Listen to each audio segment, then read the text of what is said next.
Hey everyone, today I'm going to show you how to download and install GTA Vice City on PC. So this is helpful if you want to make sure that you're getting the real game from an official store so that you don't waste time on the wrong sites. So first you need to go to Rockstar Games.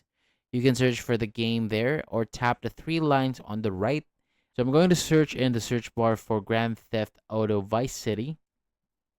And once you're there, find the GTA Vice City, click on it, and then you'll see the buy now button and just tap that, purchase it, and download it from there. So now I want to show you how to download it on Steam as well. So go to Steam, search for GTA Vice City, and once you find it, you have to purchase the game so that you can download it. And that's all. That's how you can download GTA Vice City on PC. So thank you so much for watching, and for more videos like this, hit the subscribe button.